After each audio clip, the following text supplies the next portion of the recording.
अब जब मालूम है कि पंडित जी की गैया के कुछ बच्चा बचिया कुछ हुआ ही नहीं है, तो खाम खाम पंडित जी को त्रस्त करने जा रहे हैं। ये संसार के लोगों का चरित्र है। हाँ, अगर किसी की यहाँ कोई परेशानी तो उसकी और ज्यादा हंसी करेंगे, अगर किसी के यहाँ लड़का नहीं है तो उसकी घरवाली को निकलने नहीं देंगे। बाज है बजटू हुआ फैल रही, ये समाज का चरित्र है। अरे अगर उसके यहाँ लड़का नहीं है, बोले महाराज तुम्हारे यहाँ लड़का नहीं है इसलिए तुम्हारा दिया हुआ तो देवता भी स्वीकार नहीं करते। भाई तुम्हारे यहाँ पुत्र नहीं है इसलिए तुम पापी हो, और तुम्हारा दिया हुआ देवता स्वीकार नहीं करेंगे, तुमसे तुम्हारे पितर खुश नहीं है। भाई पितर खुश नहीं है जब तो तुम्हारे संतान नहीं। एक दिन विद्वान ब्राह्मण आत्मदेव बैठे बैठे रोने लगे, मैंने इतना पाप किया है कि मेरे यहाँ एक बेटा नहीं। सुबह 5 बजे उठकर सीधे जंगल में चले, प्रातःकालीन जंगल में चले गए। मतलब संकल्प लिया कि जब तक पुत्र प्राप्ति का वरदान नहीं मिल जाएगा तब तक लौटकर वापस नहीं आऊंगा। एक जगह ब्राह्मण देवता जंगल में बैठे हुए थे, इतने में एक संत आए वहां से। उस संत ने देखा कि लगता तो ब्राह्मण है, विद्वान भी है, लेकिन दुखी है। ये दुख का पता कैसे चल जाता है? भाई सबसे बड़ा कैमरा तो हमारा आपका चेहरा ही है। चेहरा देख के पता चल जाता है, 2 मिनट भी नहीं लगेगा, पता चल जाएगा कि कौन आदमी कितना विद्वान है, कितना मूर्ख है, कितना गंवार है, कितना होशियार है। चेहरे से पता चल जाता है। जब संत ने देखा कि लगता तो ब्राह्मण है, विद्वान है, लेकिन दुखी है, संत ने पूछ लिया, कथम रोदिसी विप्र तुम काते चिंता वरीयसी बदतुम सत्वरम मह्यम स्वसस्य दुख शिकारणम। संत ने कहा, अरे पंडित जी आप रोते क्यों हैं, क्या परेशानी है, हमें बताइए। आप तो कोई कर्म कांड के बड़े विद्वान मालूम होते हैं, लेकिन आपको कष्ट क्या है? आत्मदेव ब्राह्मण बोले महाराज मैंने जो पाप कर्म किया है उसकी सजा में भोग रहा हूं। मेरे पितर, मेरे देवता, कोई मेरा दिया हुआ जल भी स्वीकार नहीं करते, क्योंकि मेरे घर में एक बेटा नहीं है, मेरे घर में एक पुत्र नहीं है। इसी पाप की वजह से सब हो रहा है। अब तो मैंने निश्चय कर लिया कि जब तक पुत्र प्राप्ति का वरदान नहीं मिल जाएगा तब तक लौटकर घर नहीं जाऊंगा। महात्मा जी तो बड़े दयालु हैं। महात्मा जी ने कहा कि ब्राह्मण देवता, संसार में यही तो एकमात्र अज्ञान है। मुंचा ज्ञानम प्रजारूपम बलिष्ठा कर्मणो गति विवेकम तु समास्याद्यो त्यज संसार भाषणम। अरे पंडित जी आपके मन में पुत्र की कामना है, यही तो एक अज्ञान। संत ने पंडित जी से कहा कि तुम्हारे घर में पुत्र हो जाता तो समझ लो परमात्मा की कृपा हो गई, और पुत्र नहीं हुआ तो समझ लो कि और बड़ी कृपा हो गई। क्या करोगे पुत्र लेकर, क्या करोगे?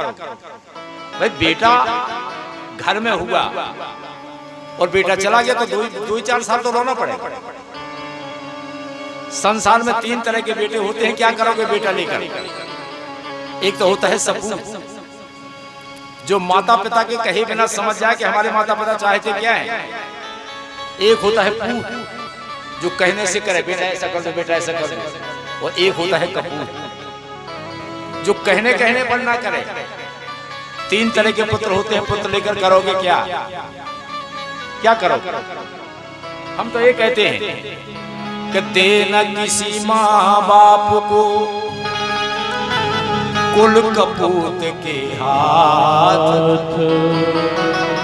ब्राह्मण ममता छोड़ के जपो द्वारिका नाथ। अरे संसार में पुत्र करते क्या है? हम जो कुछ कर रहे हैं पुत्रों के लिए, बेटों के लिए, जो कुछ हम करते हैं हम अपने लिए कुछ कर ही नहीं पाते हैं उनके चक्कर में। जो कुछ कर रहे हैं बेटों को, नातियों को, पोतियों को, हम अपने लिए क्या कर रहे हैं?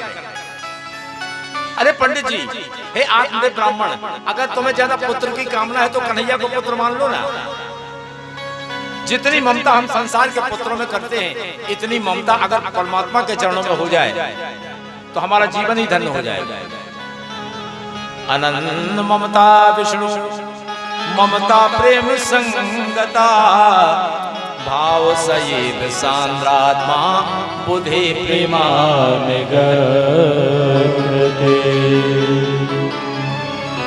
जितनी ममता हम संसार के बेटों में करते हैं, जो कुछ कर रहे हैं बेटों के लिए कर रहे हैं, जो कुछ कर रहे हैं बेटों के लिए कर रहे हैं, इतनी ममता अगर भगवान के चरणों में हो जाए तो कहना ही क्या है। आगे बोगी राज आत्मदेव ब्राह्मण ने सुना। आत्मदेव ब्राह्मण बोले, बोले महाराज मुझे प्रवचन नहीं सुनना है, पुराण नहीं सुनना है, हमें तो अगर तुम दे सकते हो तो एक बेटा दे दो। संत ने कहा कि ब्राह्मण देवता तुम्हारे मस्तिष्क की रेखा कह रही है कि तुम्हें 7 जन्मों तक पुत्र का सुख नहीं है। बोले महाराज हम तो एक ही जन्म के लाने रो रहे थे, आपने 7 जन्म की और कुंडली खोल कर धर दी 7 जन्मों तक। लेकिन महाराज हमारी मस्तिष्क की रेखा में 7 जन्मों तक पुत्र का सुख हो अथवा ना हो, लेकिन आप तो संत हैं, आप तो संत हैं, आप चाहे तो जन्म पत्र भी बदल सकते हैं, क्योंकि संत कृपा, गुरु कृपा भगवान की कृपा से बड़ी होती है।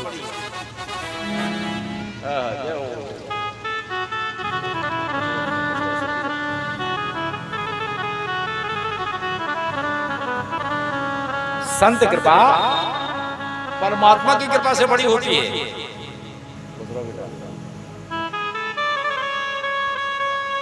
इसलिए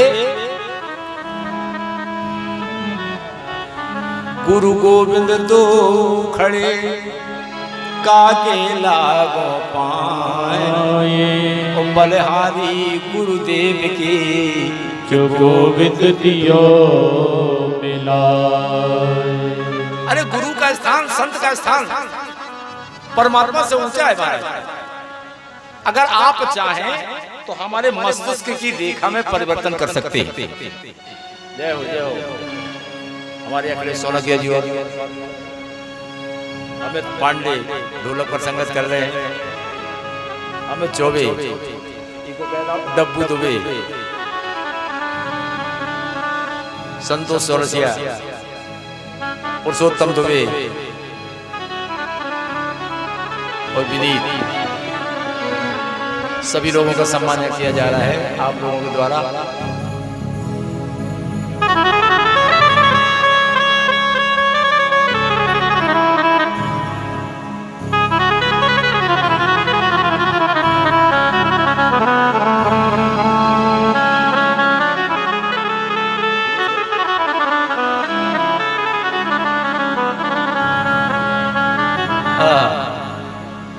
जब ऐसी बात सुनी, संत ने कहा महाराज, आत्मदेव ने कहा महाराज मुझे कुछ नहीं चाहिए, अगर दे सकते हो तो एक बेटा दे दो। संत हृदय नवनीत समाना। संत का तो हृदय बड़ा करुण होता है, क्योंकि संत बाहर से नहीं होता।